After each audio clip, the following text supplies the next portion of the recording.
Bismillahirrahmanirrahim. Assalamualaikum warahmatullahi wabarakatuh. Waalaikumsalam warahmatullahi wabarakatuh. Alhamdulillah, wassalatu wassalamu ala rasulillah, la hawla wa la quwwata illa billah. Ashhadu an la ilaha illallah wahdahu la syarika lah, wa ashhadu anna Muhammadan abduhu wa rasuluh, la nabiyya ba'da. Rabbi shrah li sadri wa yassir li amri wahlul 'uqdatam min lisani yafqahu qawli. Qala Allah Ta'ala fil Qur'anil Karim, a'udzu billahi minasy syaithanir rajim.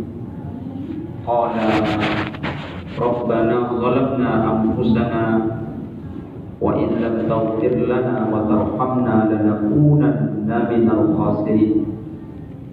Wa qala ta'ala ya ayyuhalladzina amanu tubu ila Allahi taubatan nasuha asa rabbukum an yukaffira ankum sayyi'atikum wa yudkhilakum jannatin tajri min tahtiha al-anhar.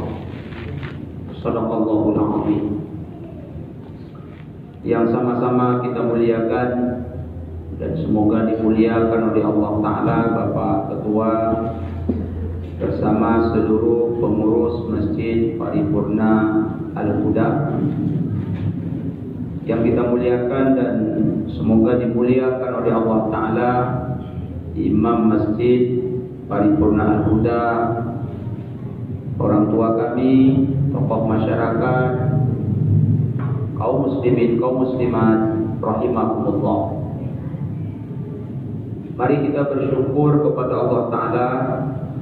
Kita ucapkan Alhamdulillahirabbil alamin, karena sampai hari ini terus menerus tak pernah putus Allah Ta'ala memberikan banyak nikmat untuk kita semua, sehingga tak terhitung jumlahnya oleh kita. Khusus malam ini nikmat dapat hadir ke tempat paling mulia di muka bumi, yaitu di masjid, di majlis paling mulia, yaitu majlis ilmu. Inilah taman-taman surga. Semoga dengan seringnya kita bertemu di taman surga ini, Allah kembali pertemukan kita di dalam surganya nanti. Amin ya rabbal alamin. Kita perbanyak pula salawat dan salam. Kita mohonkan kepada Allah Ta'ala, semoga selalu dicurahkan kepada Nabi tercinta Muhammad sallallahu alaihi wasallam. Kita ucapkan Allahumma salli ala sayyidina Muhammad wa ala ali sayyidina Muhammad. Dengan sering bersolawat, semoga Allah balas solawat kita. Allah hapus kesalahan-kesalahan kita. Allah Ta'ala angkat derajat kita di akhirat. Semoga dengan izinnya kita mendapatkan syafaat dari Nabi Muhammad SAW, dan semoga kita bersama beliau di dalam surga. Amin ya rabbal alamin. Jemaah tamu-tamu Allah yang saya muliakan, di sepanjang perjalanan kehidupan ini banyak yang telah kita rasakan, tetapi ada yang tidak boleh kita untuk merasakannya. Apakah itu? Merasa tidak berdosa. Merasa tidak berdosa ini tidak boleh. Karena manakala seseorang merasa tak berdosa, berarti dia merasa orang paling bersih. Merasa menjadi orang paling bersih itu dilarang oleh Allah Ta'ala. Ayatnya bosan. fala tuzakku anfusakum. Maka janganlah kalian menganggap diri kalian itu paling bersih. An-Najm ayat 32.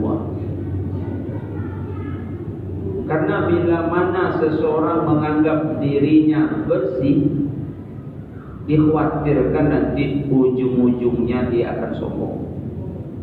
Kalau sombong, dia tak boleh masuk surga. Tempat yang pantas untuknya adalah neraka. Itu penyebab jangan pernah merasa tak berdosa. Jangan pernah merasa menjadi orang paling bersih. Tapi apabila seseorang merasa berdosa, dia nanti merasa takut, sehingga ingin bertaubat. Lalu Allah Ta'ala masukkan dia ke dalam surga. Jemaah kamu tahu Allah yang saya muliakan, siapa orang yang paling bersih di dunia? Semenjak dunia ini ada sampai hari ini, jawabannya Nabi Muhammad SAW. Kita sama-sama tahu 2 kali dadanya dioperasi oleh malaikat, bukan oleh dokter, oleh malaikat. Kapan itu Ustaz? Satu, saat usia 5 tahun, ketika beliau di rumah Halimah As-Sa'diyah, dibelah dadanya malaikat, dibersihkan hati Nabi itu sebersih-bersihnya pakai air Zam-Zam. Kedua kalinya kapan? Saat beliau akan Isra Mi'raj, dalam usia kurang lebih 50 tahun, dibelah lagi. Yang membelahnya siapa? Bukan rumah sakit umum, malaikat. Bersih lagi pakai air Zam-Zam. Beliau adalah orang yang paling bersih. Beliau maksud, apa makna maksud? Terjaga dari dosa. Tapi tahukah jemaah, Nabi Muhammad tetap merasa berdosa. Jadi aneh kalau kita pendosa ini merasa tak berdosa. Nabi Muhammad yang paling bersih, yang tak berdosa, merasa berdosa. Ada hadisnya Ustaz, ada satu hadis riwayat Imam Al-Bukhari. Rasulullah SAW bersabda, "Wallah inni la astaghfirullah wa atubu ilaihi fil yawmi aktsara min 70 marrah." Demi Allah, aku minta ampun dan bertaubat kepada Allah tak kurang dari 70 kali dalam sehari. Mengapa beliau minta ampun? Mengapa beliau bertobat? Karena merasa berdosa. Hadis lain Ustaz, riwayat Imam Muslim. Apa kata Rasulullah SAW? Ya ayuhan nas, hei manusia sekalian, tubu ilallah. Kalian semua mesti bertobat kepada Allah. Fa inni atubu ilaihi fil yawmi mi'ata marrah. Aku bertaubat kepada Allah Ta'ala dalam sehari 100 kali. Kita simak baik-baik jemaah. Tadi 70 kali, sekarang 100 kali. Hadis lain, saat Nabi dalam sujud, beliau sering mengamalkan dan mengajarkan sebuah doa kepada kita. Hadis ini riwayat Imam Muslim. Karena dalam sujud, saat itu seorang hamba dekat dengan Allah. Hadisnya, aqrabu ma yakunul 'abdu ila rabbih wa huwa sajid fa absirul du'a. Saat seorang hamba sedang sujud, dia dekat dengan Allah. Maka waktu itu kata Nabi berbanyak doa. Apa doa yang sering Nabi amalkan dan diajarkannya kepada kita? Ini doanya. Allahumma ighfirli zambi kullah. Ya Allah, ampunilah dosaku semuanya. Dosa yang mana? Dosa yang mana? Tapi itu permintaan Nabi. Biqawwatillah. Mulai dosa yang paling kecil ya Allah sampai yang paling besar. Yang kecil yang mana? Yang besar yang mana? Tak ada beliau punya dosa kecil apalagi besar. Tapi itu permohonan beliau. Apalagi wa awwalahu wa akhirah. Dosaku yang pertama ya Allah sampai dosaku yang paling terakhir. Pertama yang mana? Yang terakhirnya yang mana? Tak ada. Apalagi wa'alaniyahu wasirah, yang kulakukan terang-terangan ya Allah dan yang kulakukan sembunyi-sembunyi. Kapan Nabi lakukan dosa terang-terangan? Kapan Nabi lakukan dosa sembunyi-sembunyi? Tapi itu yang sering beliau minta kepada Allah dalam sujud. Mohon maaf ya maaf, saya dan jemaahlah yang pantas membaca doa itu. Allahumma ighfirli zambi kullah. Ya Allah, ampuni dosaku semuanya. Aku cocok. Karena banyak dosa kita. Dikahu wajilah, yang kecil sampai yang besar. Yang kecil dosanya siapa? Kita. Yang punya dosa besar, kita juga. Wa'alaniyahu wasirah, yang kulakukan terang-terangan dan yang kita lakukan sembunyi-sembunyi. Yang melakukan dosa terang-terangan siapa? Kita. Mohon maaf ya, yang marah pula lagi. Yang melakukan dosa sembunyi-sembunyi siapa? Kita juga. Wa awwalahu wa akhirah, dosaku yang pertama sampai dosaku hari ini. Yang dulu berdosa siapa? Kita. Yang masih aktif berdosa sampai malam ini, kita. Yang teringat, yang sudah terlupakan, kita. Maka sekali lagi mohon maaf, jangan sok-sok tak berdosa. Jangan merasa tidak berdosa. Tak baik. Perasaan yang paling jelek di dunia, perasaan merasa tak berdosa ini. Perasaan merasa tak berdosa itu ibarat kain kafan membungkus hati yang sedang mati. Karena hati yang matilah yang merasa tak berdosa lagi. Nama kain kafannya apa? Perasaan merasa tak berdosa. Jemaah,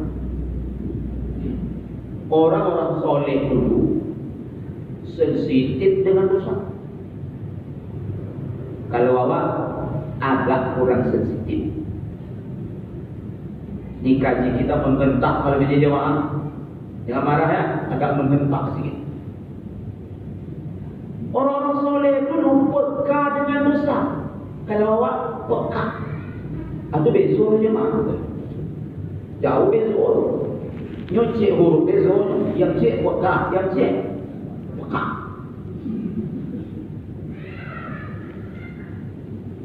Orang soleh dulu curiga dengan hati mereka.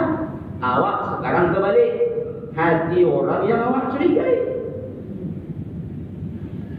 Jauh beda, mohon maaf, jauh. Orang-orang soleh dulu rumah mereka banyak tikus, basoju, monci. Tikus itu kan mengganggu jemaah. Jadi kalau orang soleh dulu rumah mereka banyak tikus, apa kata mereka? Ini hukuman Allah kepadaku. Sebegitunya Allah sedang menegur aku sebegitunya. Ini pasti karena salah. Makanya rumahku banyak tikus. Sampai begitu mereka mencurigai hati mereka. Kalau saya, jamaah, macam mana coba? Rumah kita banyak tikus. Tikus ini kan tak ada pantang, jamaah. Mesin cuci makan, sabun cuci yang tiga. Memang tikus koyo. Sandal pun hati, sepatu hati, baju koko berceramah awak masuk mesin cuci, lambe kau cuci, dikui tu deh, tahu kuinya. Itulah pasal jumpa tu dikui tu deh. Tidak ada pantang menci. Lalu rumah kita banyak tikus. Mohon maaf, apa kita katakan? Pernah tak kita berkata seperti ini? Ya Allah, ini karena salah, ini karena dosaku, pantas kau hukum aku. Tidak ada. Yang ada adalah wangan cuci kau. Kita sumpah serapah tikus tu ya. Padahal tikus yang kita marah tadi dah pergi. Jangankan tikus tu pergi, didengarkan oleh tikus tu kita marah, tak akan paham tikus tu. Apalagi nyok udah pergi, tetap kita marah-marah. Apa untungnya? Tak ada. Yang ada rugi. Tikus tak marati, inyo lalani, awak tetap wangi, dosonan ketimu. Kita tak sensitif, kita tak peka, tapi peka. Kita tak curiga dengan hati kita. Kita asyik mencurigai yang lain. Jemaah, orang-orang soleh dulu kenderaan mereka apa coba? Unta. Apalagi kenderaan orang soleh dulu kuda. Apalagi keledai. Jangan salah sopi, kerana keledai bukannya nawak keledai.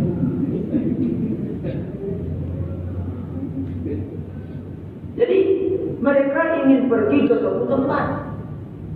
Katakanlah mau pergi silaturahim atau mau pergi berbelanja ke pasar. Bermasalahlah kenderaan mereka tadi. Unta tadi tak semangat berjalan umpamanya. Keledai tadi tak mau melangkah. Apa kata mereka? Bermasalah kenderaan, lagi-lagi karena dosa. Allah tegur lagi. Ini pasti karena salah. Begitu mereka. Maaf, berbeda lagi dengan kita. Kita yang kalau data tidak duit, disorong dah duit. Siapa kita salahkan? Orang bengkel. Orang bengkel tak apa yang bengkel juga. Padahal Honda yang legenda tahun 2000 lah 5 bulan tak masuk bengkel. Begitu dia call dari duit, disorong doamu, orang bengkel yang salah. Tak pernah kita berkata seperti ini, ya Allah, pantas kau hukum aku dengan cara motorku itu karena aku banyak dosa. Tak ada. Kecuali Honda tadi keluaran 1 Februari 2022 baru diambil dari dialer, dienkol ke induk. Itu pantas orang dialer salah. Tak apa juga. Okey lah, wajar. Ini legenda tahun berapa ya? 2000. Lah berapa lama dah masuk bengkel? 5 bulan. Ndak orang mau dia duit yang salah siapa? Orang bengkel. Begitulah kita. Jemaah, ada seorang tabi'in namanya Sufyan As-Sauri. Sufyan As-Sauri ini jemaah pernah 1 bulan tak bisa bangun malam. Kalaupun dia bangun, dia coba solat, payah nak khusyuk. Bercerita dia sama anak muridnya. Lalu anak muridnya bertanya, apa penyebabnya Tuan Syekh? Dia jawab, ada seseorang menangis. Lalu apa kataku dalam hati? Dia menangis bukan karena Allah, tapi menangis karena manusia. Aku telah suzon kepada, padahal Allah lah yang tahu apa makna tangisnya. Tapi ketika itu seolah-olah aku tahu, aku berarti telah berdosa. Gara-gara satu dosa itu, aku susah bangun malam. Kalaupun aku bangun, susah nak khusyuk. Satu dosa. Mohon maaf, dosa kita berapa? Makanya salat kita nambah. Mohon maaf, bacaan Al-Quran nambah lagi. Kadang-kadang zikir tak khusyuk. Itu semua penyebabnya dosa. Karena dosa bila mana ada di hati, hati takkan khusyuk beribadah.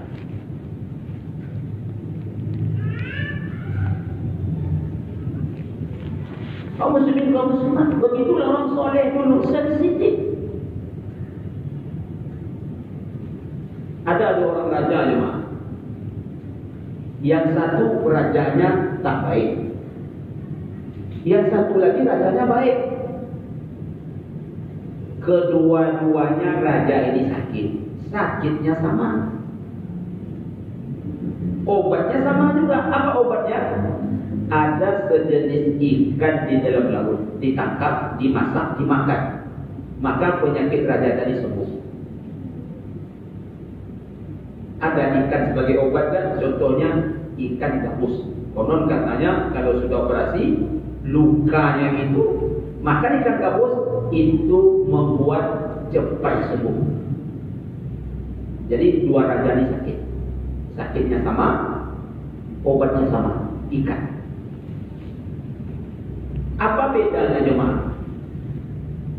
Raja yang tak baik sakit saat ikan itu tidak pada musimnya. Tidak musim ikan dulu.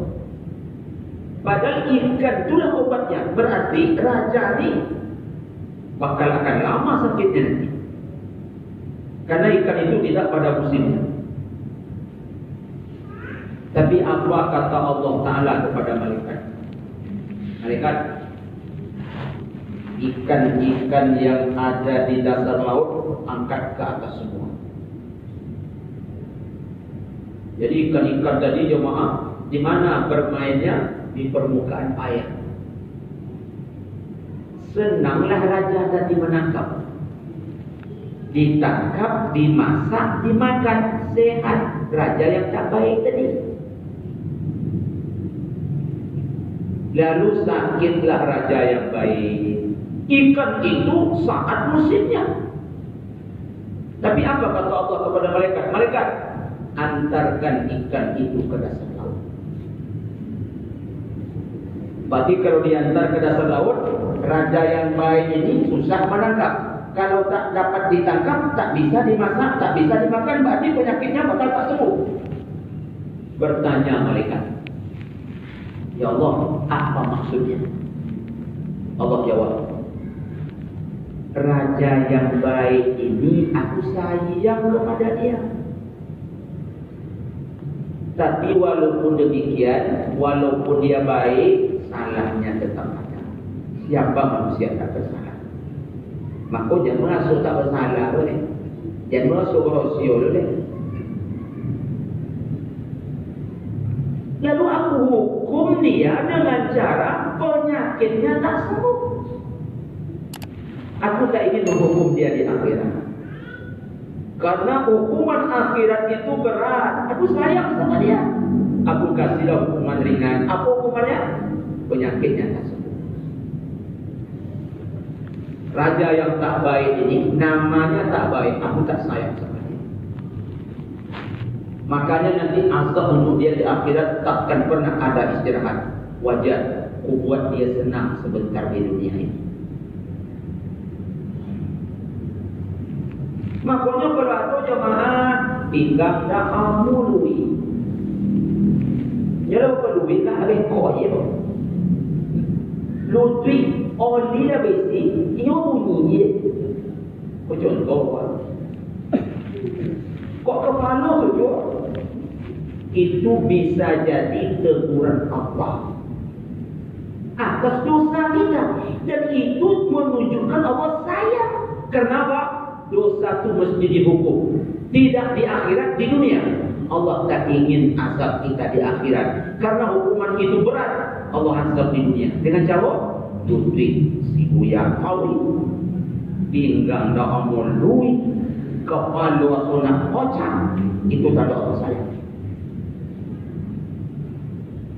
Tapi kalau dapat di dunia tak dihukum, di akhirat tak dihukum. Caranya bagaimana? Istighfar. Astaghfirullahalazim alladzi la ilaha illa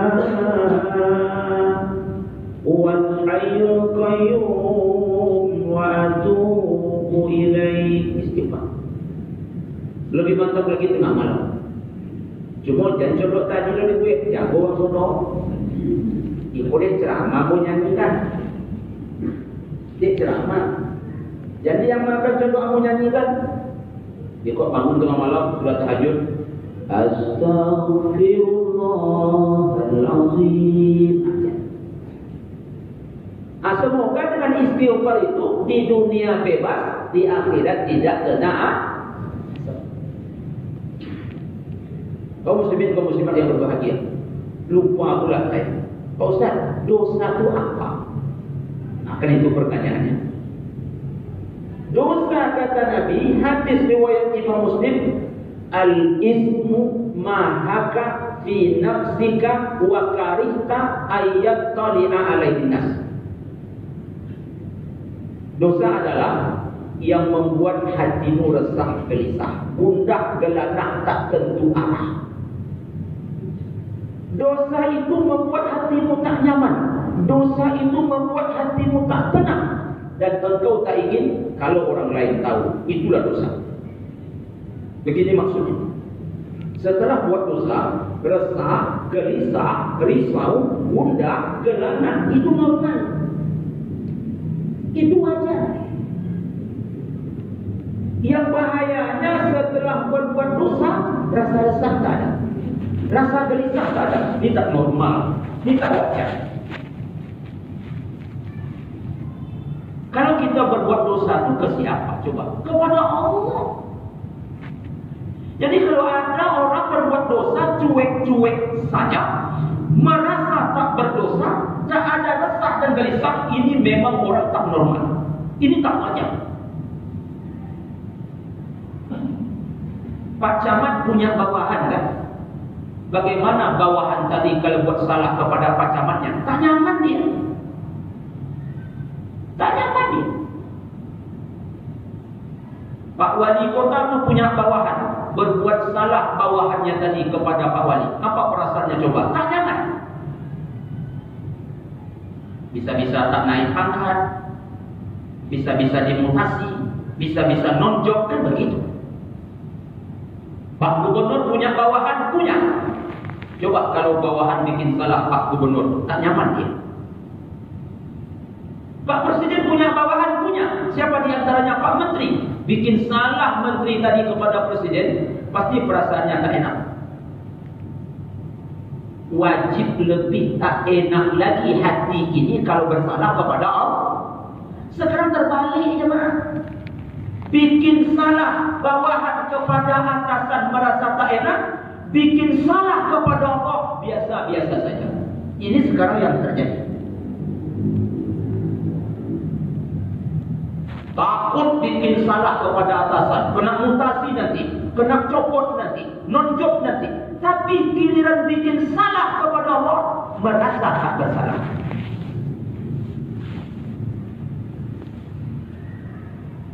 Mohon maaf ya, mohon maaf sekali lagi. Haywan saja berbuat dosa, berbuat salah kepada majikannya, dia tahu. Saya nak kasih contoh. Kita pulang pasar, beli ikan baung. Sampai di rumah, baung tadi kita bersihkan. Coba tengok kucing kita di pintu. Coba tengok. Begitu kita tengok dia buang muka. Begitu kita bersihkan ikan, tajam matanya menatap ikan. Kita tengok pula dia lagi, dia buang muka. Namanya malu-malu kucing. Iya kan? Kita tinggalkanlah ikan tadi sebentar. Secepat kilat kucing tadi melompat. Diambilnya kepala baung. Kepalanya pula diambilnya. Baung sungai pula. Kalau baung kerambang tak apa. Baung sungai ya mak. Dari mana datangnya? Dari Bulu Cino. Itu dah biar dia Ustaz. Yang bodang pula. Marilah kucing tadi. Nanti atau besok kucing tu bertemu kita, coba perhatikan. Takut dia, segan dia. Begitu nampak kita dia lari. Begitu nengok kita dia buang muka. Begitu nak masuk rumah dia tengok dulu perikanan. Apa sebab? Dia tahu sedang bersalah kepada tuannya. Aneh kalau ada manusia berbuat dosa lalu merasa tak berdosa kepada Tuhannya. Dan ini yang terjadi hari ini. Merasa tak berdosa itu bahaya. Satu, apabila ada orang merasa tak berdosa, hancurlah dirinya. Dua, kalau ada keluarga merasa tak berdosa, hancurlah keluarga itu.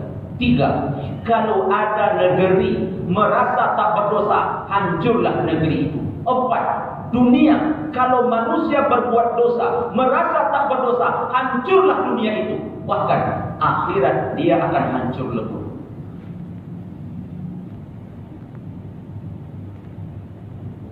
Saya berani katakan walaupun pakai Facebook ini jemaah, kenapa negeri ini hancur? Banyak orang berbuat dosa, merasa tak berdosa.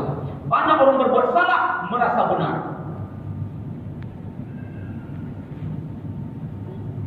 Yang berikut, kamu tak ingin dosamu diketahui oleh orang. Apa maknanya? Dosamu simpan baik-baik. Jadikan dosa itu rahasia paling abadi kita dengan Allah. Jangan sampai orang lain tahu. Allah saja menutup aib kita, masa kita buka aib kita? Apa bukti Allah menutup aib kita? Allah buat dosa ini tak ada bau. Apa kata Muhammad bin Wahid? Sempat dosa ini ada bau, bahaya kita. 10 dosa, 10 baunya. 11 dosa, 11 baunya. Kita tak bisa bertemu orang, orang pun tak ingin bertemu kita. Tapi alhamdulillah dosa tak ada bau. Sehingga Ustaz Marhalim tetap hampir paling ganteng malam ini. Memang ganteng saya jemaah. Kenapa? Dosa saya disimpan oleh Allah. Dosa jemaah disimpan oleh Allah. Aib-aib kita ditutup oleh Allah. Allah tutup, kenapa kita buka? Makanya dosa itu jangan dibeberkan, simpan baik-baik. Kalau tak kuat jangan berdosa. Tapi kalau nak buat juga, sendiri sajalah kau. Yang tahu hanya Allah. Karena kalau buat dosa terang-terangan namanya mujahid. Mujahid itu apa Ustaz? Orang yang tak malu lagi berdosa. Orang seperti ini, kalau minta ampun Allah tak ampuni. Hadisnya, kullu ummati mu'afan illal mujahidin. Setiap umatku diampuni kecuali yang terang-terang berbuat dosa. Jemaah, bulan puasa, nyo tak puasa. Itu urusan kau tak puasa. Tapi kalau makan, tolong jangan nampak dia orang. Silakan kau tak puasa. Itu urusan kau dengan Allah. Dan kalau nak makan, tolong makan dalam kamar. Kunci rapat-rapat pintu itu. Jadi sudahlah tak puasa. Makannya di mana? Di pasar. Kau tak puasa, itu urusan kau dengan Allah. Kau makan depan orang ramai, itu urusan kau dengan manusia. Jangan. Memang kaki nampak, muka tak nampak. Persis sudah hantu. Yang tak nampak muka, nampak kaki itu hantu. Tapi tetap tak baik. Itu namanya apa tadi? Mujahid. Dalam kamar bukan, kunci lapik-lapik. Jangan terang-terangan buat dosa. Ya maaf. Kemudian jangan ceritakan dosa masa lalu kita. Menceritakan dosa masa lalu itu juga mujahir namanya. Minta ampun, Allah tak ampuni. Kodekkan akrab bercerita masa lalu. Yang dulu betul jangan itu gitu dia. Nah, gua jujur. Pokok lagi. Kampung tu kalau segala tidak ada cemooh. Bangga dia menceritakan maksiat masa lalu. Kalau secewek tu, secewek orang tu boleh. Kalau secewek keju, aku nang-nang ini. Bangga dia menceritakan dosa berarti. Itu besar-besarnya jemaah. Melakukan itu masa lalu berdosa, menceritakan itu dosa sudah. Allah simpan, awak bukan. Kenapa orang itu bangganya menyamai masa lalu? Dia di kampung dulu ni. Mengapa cucu? Aswa doa yang bertalu hilang talu. Dia Nabi.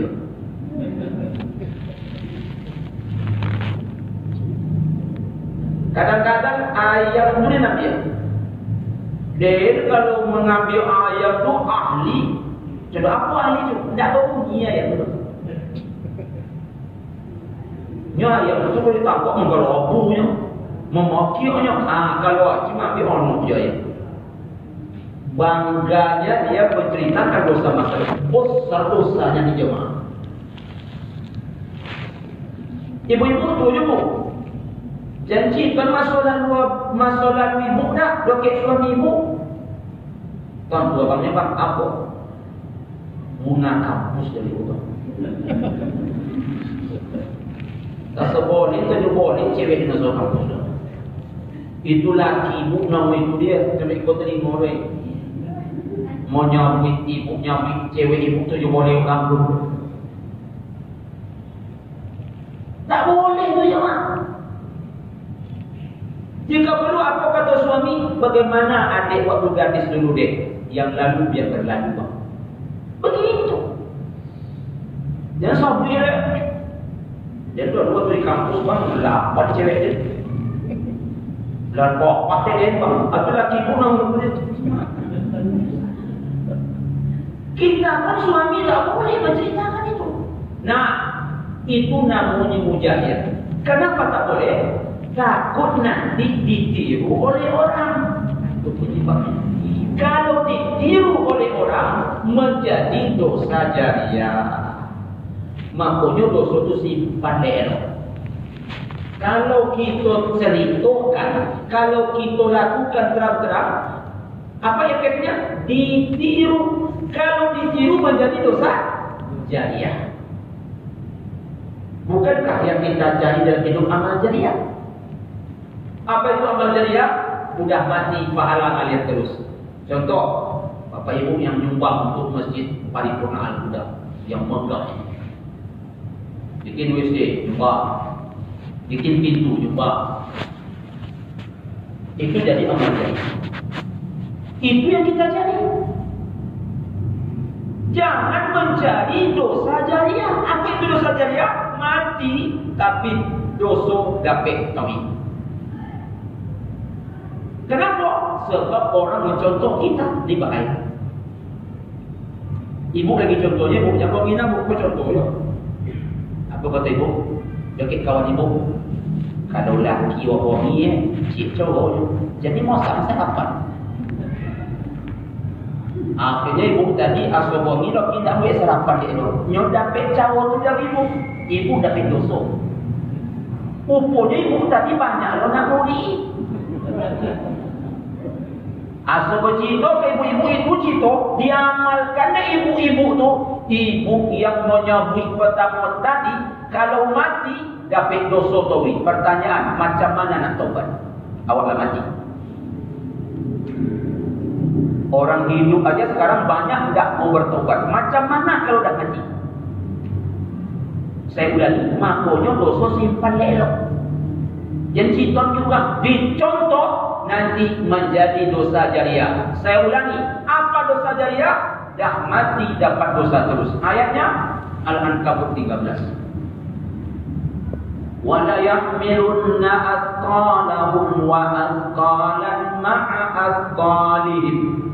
Kalian benar-benar memikul beban dosa kalian sendiri, dosa orang lain di samping dosa kalian.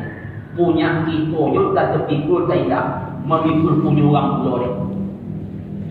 Hadisnya Musa riwayat Imam Muslim. Bunyi hadis, man sanna fil islami sunnatan sayyi'atan kana wizru 'alaiha wa wizru man 'amila biha. Siapa membuat yang tak baik dalam agama ini, dicontoh oleh orang, dia berdosa, yang mencontoh berdosa, dia memikul dosa orang yang mencontoh. Jadi kalau laki ibu bini, lalu ibu ambil duitnya, elok-elok mati, jangan sampai tontu ni. Jangan sampai tontu dulu dia anak. Kau dah pas ngambil duit, bebek toki anak, amat mencilok duit ayah kalian. Apa itu mah? Ini. Lalu ambil dosa cinta lagi anak. Tapi kau dapat janji ambil. Itu kalau dapat janji ambil. Bini ibu saya tanggung aja kan. Ibu ni tanggung lagi. Tapi kalau nak ambil je, cukup ibu dan Allah yang tahu. Ya, dulu lebih ibu saya bilang karena lasak ada dia yang paling kehilangan sini. Yang terakhir, kenapa ada manusia merasa tak berdosa? Itu kaji kita. Satu, karena merasa tak dihukum oleh Allah. Inilah penyebab manusia merasa tak berdosa, sebab merasa takkan dihukum oleh Allah. Jemaah, jangan merasa aman dari hukuman Allah. Apa ayatnya? Surah Al-A'raf 99. Apa aminu makrallah? Apakah kalian merasa aman dari siksaan Allah? Fala ya'manu makrallah. Tak ada yang aman dari siksaan Allah. Masuk apa tu? Ini. Yang kedua, kenapa ada manusia merasa tak berdosa? Karena akrab dengan dosa. Lah akrab, tidak merasa berdosa oleh. Apa contoh? Kalau tak minum lagi, saruponnya bodoh. Pokok baca lain. Tidak bunga tolong kalau tak minum. Yang ketiga, kenapa ada manusia merasa tak berdosa? Hati sudah mati. Tigalah penyebabnya. InsyaAllah panjang umur sekian badan. Bulan depan kita lanjutkan. Kenapa ikut Ustaz bahas? Karena puasa tak lama ni. Untung puasa masuk, dosa habis soto. Amin. Ya Rabbal Alamin. Jangan nunggu puasa masuk, bawa habis dosa. Orang masuk puasa oleh obin copek. Jadi pas puasa masuk, suci. Dia terbalik gini, lah masuk suami ke ustaznya. Pula masuk malah pada tu. Terima kasih Bapak Ibu jemaah, kita cukupkan sampai di sini. Kita tutup dengan doa kafaratul majlis. Subhanakallahumma rabbana wa bihamdika asyhadu an la ilaha illa anta astaghfiruka wa atubu ilaik. Billahi taufiq wal hidayah. Wassalamualaikum warahmatullahi wabarakatuh. Waalaikumsalam.